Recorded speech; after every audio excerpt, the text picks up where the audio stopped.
Assalamualaikum warahmatullahi wabarakatuh. Apa kabar semuanya?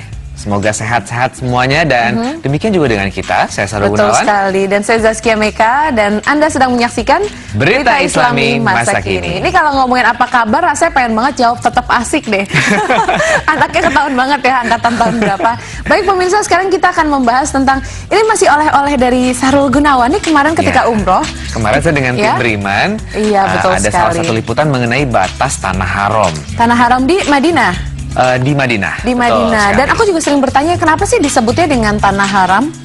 Nah, kita ini mau membahas, oleh karena itu langsung aja kita saksikan beritanya berikut ini.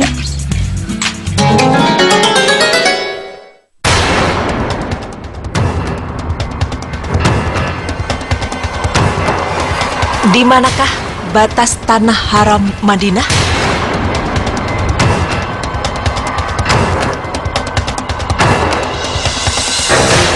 Mendengar pertanyaan tersebut, mungkin masih ada yang belum paham akan maksud dari pertanyaannya. Namun, tim Berita Islami Masa Kini telah melakukan liputan di batasan Tanah Haram Madinah. Dan inilah liputannya bersama host Berita Islami Masa Kini, Sarul Gunawan. Ya pemirsa, ketemu kembali bersama kami di Berita Islami Masa Kini. Dan sekarang saya sedang berada di sisi bagian barat di kota Madinah, di mana batas Tanah Haram dan Tanah Halal kita bisa lihat dengan jelas. Ya, ini adalah batas Tanah Haram. Jadi dari batas ini sampai dengan bukit dan di balik bukit di sana itu adalah Tanah Haram, sementara ini adalah Tanah Halal. Pemirsa, berbicara mengenai Tanah Haram, pasti di antara kita ada yang mengira bahwa Tanah Haram itu adalah tanah yang haram untuk kita kunjungi. Tapi padahal itu adalah sebaliknya. Justru yang disebut Tanah Haram adalah tempat yang suci, di mana tidak diperbolehkannya ada orang non-muslim untuk mendatanginya. Dan yang membuat batasan dari adanya Tanah Haram ini adalah langsung dari Rasulullah SAW. Namun, mengenai hal ini ada beberapa ulama yang memiliki pendapat berbeda-beda. Pendapat yang pertama mengatakan bagi yang non-muslim tidak diperbolehkan untuk tinggal di Jazirah Arab. Dan mengenai hal ini Rasulullah SAW bersabda, tidak berkumpul dua agama di Jazirah Arab. Hadis riwayat Abu Daud Al-Mughni 9:285 hingga 286.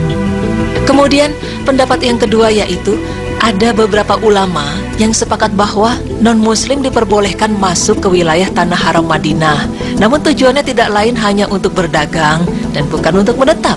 Dalam Al-Mughni 9 nomor 286, Ibnu Qudamah mengatakan bahwa mereka diperbolehkan untuk masuk ke negeri Hijaz untuk berdagang.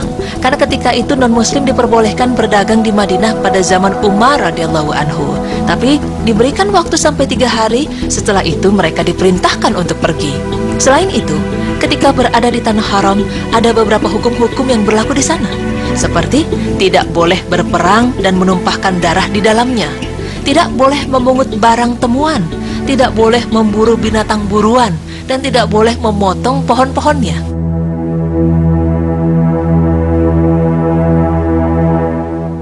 Nah pemirsa, melihat adanya perbedaan pendapat mengenai batasan Tanah Haram, ternyata Allah Subhanahu wa Ta'ala telah menjelaskannya terlebih dahulu dalam firman-Nya yang artinya, wahai orang-orang yang beriman, sesungguhnya orang-orang musyrik itu najis. Karena itu janganlah mereka mendekati Masjidil Haram setelah tahun ini. Dan jika kamu khawatir mereka menjadi miskin karena orang kafir tidak datang, maka Allah nanti akan memberikan kekayaan kepadamu dari karunia-Nya jika Dia menghendaki. Sesungguhnya Allah Maha mengetahui lagi Maha bijaksana. Quran Surah At-Taubah ayat 28.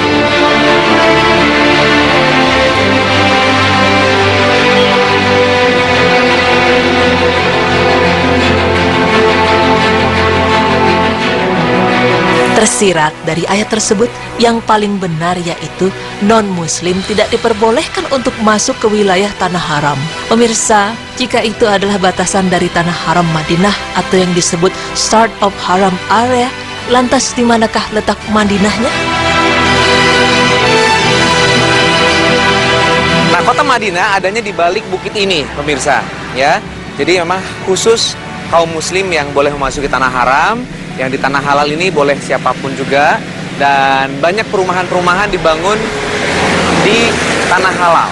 Ya, dengan adanya perbatasan yang ditandai dengan gunung, maka batasan suci Madinah itu mencakup 4 arah. Yang pertama, yaitu dari arah utara ke selatan. Mulai dari daerah yang membentang yaitu Gunung Sur yang terletak di belakang Gunung Uhud sampai Gunung Air yang terletak di selatan. Kemudian yang kedua, yaitu dari arah timur ke barat, yaitu tanah vulkanik Waqim di timur hingga tanah vulkanik Wabrah di barat. Dan menurut rumor yang beredar di sana, gunung yang terletak di perbatasan tanah haram itu adalah gunung yang akan didatangi oleh Dajjal atau disebut dengan Jabal Dajjal. Benarkah rumor tersebut?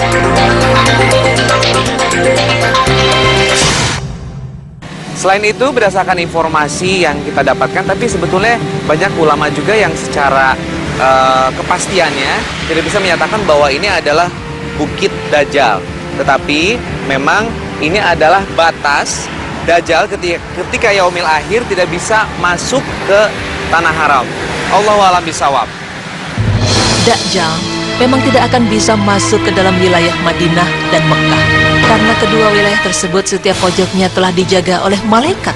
Bahkan tidak ada sedikit celah pun untuk Dajjal. Sebagaimana yang diungkapkan oleh Dajjal dalam hadis sahih riwayat Muslim, lalu aku bisa keluar.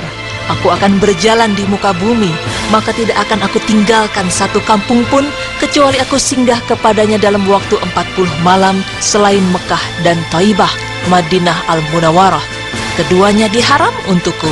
Setiap kali aku hendak masuk ke salah satu darinya, maka malaikat akan menghadangku dengan pedang yang terhunus yang menghalangiku untuk memasukinya. Dan di setiap lorong darinya, ada malaikat yang menjaganya. Hadis riwayat Muslim sahih. Pemirsa, batasan tanah haram di Madinah bukan berarti itu haram bagi kita yang muslim untuk dikunjungi, tapi justru hanya muslim yang diperbolehkan datang. Dan lain halnya dengan yang ada di tanah halal, siapapun dan dari manapun diperbolehkan untuk datang. Namun hal ini tidak berlaku untuk Dajjal, di mana ia tidak diperbolehkan untuk datang dan memasuki wilayah kota Madinah dan Mekah, karena di setiap ujung kota tersebut tidak akan lepas dari penjagaan malaikat. Wallahu a'lam bishawab.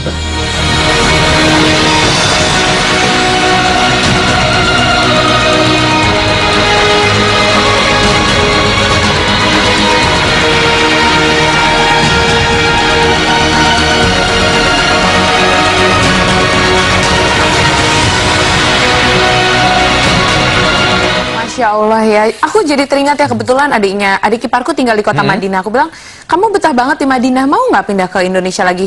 Aku nanti aja deh kalau Dajjalnya sudah mati katanya. Dan emang benar ya, karena itu Madinah adalah salah satu kota yang dijanjikan tidak bisa dimasukkan Dajjal. Jadi pengen pindah Madinah nih. Tapi juga jangan karena alasannya biar nggak masuk Dajjal ya. Yes. Tapi yang jelas kemarin kita ingin mencari tahu ya pada saat di sana. Bener nggak sih, mana sih yang dibilang Bukit Dajjal? Yes. Kita tanya ke driver semuanya, ke supir taksi bahkan semuanya. Mereka nggak tahu Bukit Dajjal, hanya memang dikisahkan dari Bukit Dajjal itu perbatasannya dia nggak boleh masuk ke tanah haram ya, wallahu alam. Tapi yang jelas insya Allah kita bisa lebih meyakini bahwa Qiyamul akhir itu akan datang dan kita harus lebih siap lagi ya.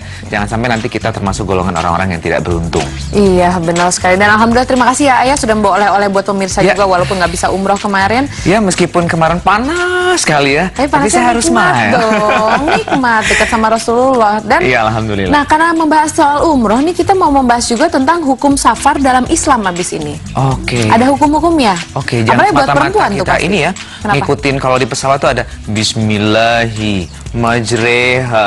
Nah itu juga mungkin salah satunya kepentingan doanya seperti apa. Makanya jangan kemana-mana pemirsa yang suka safar, karena kita akan bahas tetap di Berita Islami Masa Kini. Allahu Akbar, la